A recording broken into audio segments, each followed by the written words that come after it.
రాష్ట్రంలో దేశంలో కాంగ్రెస్ పార్టీ అధికారంలోకి వస్తేనే పేద ప్రజల కష్టాలు తీరుతాయని ఇల్లందు నియోజకవర్గ మహిళా కాంగ్రెస్ నాయకురాలు బానోతు విజయలక్ష్మి అన్నారు.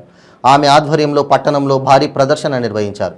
ఈ సందర్భంగా ఆమె మాట్లాడుతూ కేంద్ర రాష్ట్ర ప్రభుత్వాలు అవలంబిస్తున్న ప్రజా వ్యతిరేక విధానాలను నాయకులు ఎండగట్టాలన్నారు. కాంగ్రెస్ పార్టీ అధికారంలోకి వస్తే ఏకకాలంలో రైతుకు 2 లక్షల రుణమాఫీ, ధరణి పోర్టల్ రద్దు, గ్యాస్, విద్యుత్ ధరలు తగ్గుతాయని తెలిపారు. కాంగ్రెస్ పార్టీలో ఎంతో మంది త్యాగధనులు ఎంతో మంది తమ జీవితాన్ని ధారపోశారు. Indiramma party, Indira party, Congress party. Indiramma తన జీవితాన్ని, తన రక్తాన్ని వడపోసి, తన రక్తాన్ని చెల్లించి కాంగ్రెస్ పార్టీ నిలబెట్టింది. వారి కొడుకు కుమారుడైనటువంటి కాంగ్రెస్ పార్టీ, ఇందిరమ్మ పార్టీ. కాంగ్రెస్ పార్టీలో ఎంతో మంది త్యాగధనులు ఎంతో మంది తమ జీవితాన్ని ధారపోశారు. Indiramma party, Indira party, Congress party.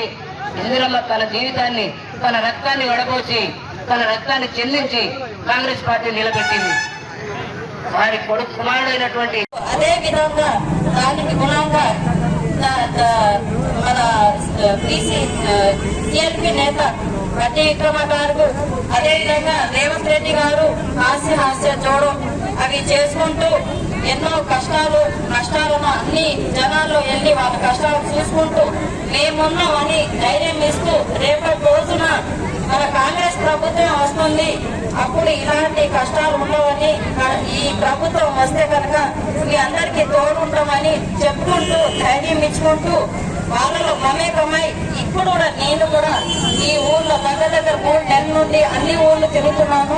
చాలా కష్టాలు ఉన్నారండి. పింఛన్లు లేవు, ఇంజమ్మ ఇల్లు. ఎప్పుడైతే ఆ రోజు రాజశేఖర్ రెడ్డి ఉన్నప్పుడు, రాజశేఖర్ రెడ్డి కాంగ్రెస్ ప్రభుత్వం ఉన్నప్పుడు ఏవైతే ఇల్లులు ఉన్నాయో ఇప్పుడు కూడా అవే ఇల్లులు ఉన్నాయి.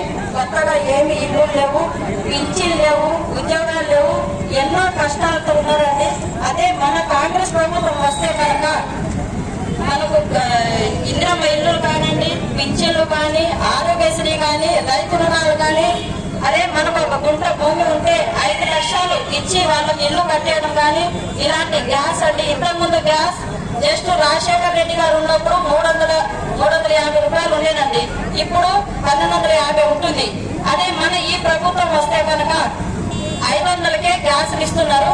అలాంటి కష్ట సుఖాలు జనాల్లో వెళ్ళి అందరూ ప్రతి ఒక్క నాయకులు కూడా కష్టపడి వాళ్ళ కష్ట సుఖాలను తెలుసుకుంటూ మేమున్నాం, మీకేం కాదని ధైర్యం ఇస్తూ వాళ్ళలో మమేకమై కూడా ముందుకు సాగి ఈ కాంగ్రెస్ ప్రభుత్వాన్ని కూడా మీరందరూ సహకరించాలని మేమున్నామంటూ భరోసా ఇస్తూ ముందుకు సాగారండి.